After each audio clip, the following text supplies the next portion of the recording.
of Agriculture handles different aspects of our environment, but when a dead whale washes up on shore, only 2 of its staff are assigned to that special task of getting rid of such an enormous creature. Josh Tekenko continues his monthly series on the island's tough and unappreciated jobs, this time a whale of a tale. Please be advised, some of these images in the story are very graphic.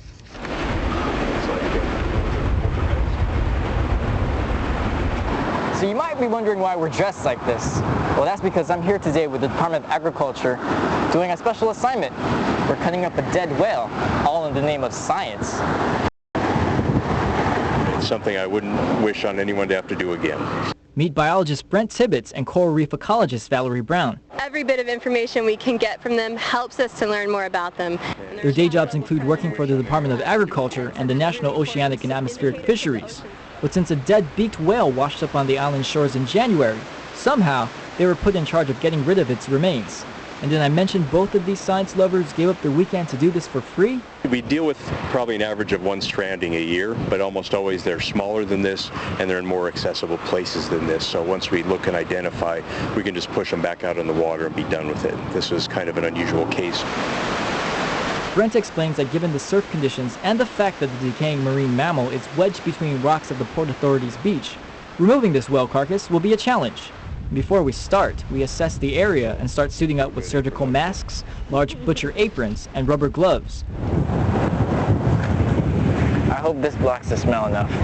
Valerie and Brent tell me our main mission is to retrieve the whale's skull. We have to wait until the DNA comes back to even know what kind of whale this is. It could be a whole new species, and that's why it's really important to get the skull, because the skull can actually tell us information about it as well. And right away we get down to work, with the 3 of us using a variety of sharp objects to remove the skull. I tried to handle the overwhelming smell of thousands of pounds of rotting flesh and thousands of maggots feasting on the whale's carcass. And I'll be honest, I didn't do so well. And all I could think about was what Brent and Valerie had said earlier while we were prepping for our adventure. It hasn't been as bad. Okay.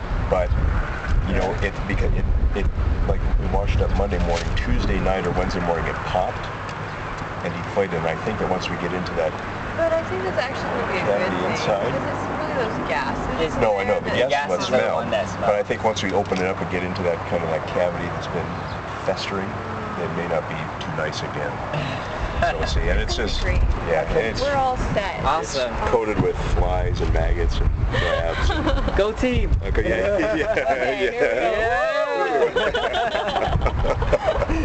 While I'm amazed at how Valerie is coping with the stench, I'm more impressed that Brent is touching the carcass even though his gloves are ripped. After removing as much of the flesh and fat as we can, we finally put the skull into the carcass bag and catch a much needed breath of fresh air. And at this point, we agree the most appropriate name for our decaying friend is Stinkerbell. And just when I think we're done, Brent tells us he wants to do more. Just go for the stomach only today then?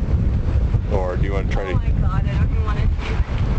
Let's try to get some pieces off and throw them in the water. We initially thought that if we waited a week after the whale had washed up, there would be less flesh and fat to remove. But we were wrong. So we just finished removing the skull of this whale, and now we're filleting it to get each piece out to the sea so it won't stay here and decompose much longer. Behind me you see is its stomach and the intestines coming out. Valerie also analyzes the contents of the whale's stomach to try to determine its cause of death. All she finds are squid beaks. Meanwhile, the nauseating smell of Stinkerbell's internal organs is enough to send me running a few times. But eventually, I learned how to control my senses. I'm gonna let him know.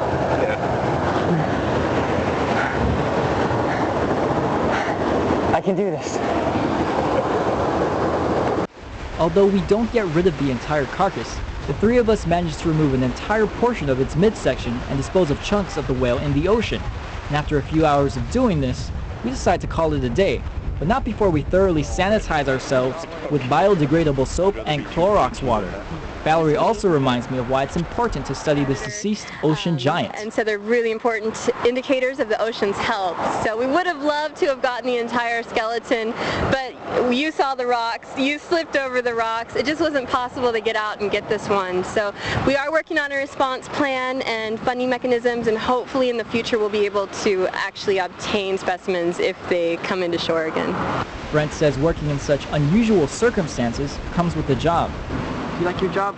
Very much. I think if I didn't, I wouldn't be out here. I'd rather be watching ESPN or something. Yeah, and you're not getting paid to do this right now, too, right? No, we're not. No, this is just a kind of volunteer and love of the science of it and learning about something that's a rare animal out in the ocean.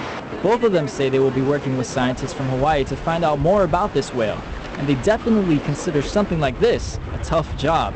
It is a challenge. It's a challenge to be out there digging into a large dead whale carcass with waves crashing in and on slippery rocks and things, but it's important. And as I thank Brent and Valerie for what they do, I also bid farewell to our fallen friend. So long, Tinkerbell. Josh Tukenko, Pacific News Center. And just in case you were curious, an update on the whale carcass, the tissue samples of that whale will be sent off island for testing to determine the exact species of the whale. Also, David Schofield, a marine response coordinator, will be on island this week to facilitate training on what to do in the event another dead mammal washes ashore. Join us every Monday of each month for another tough and unappreciated job.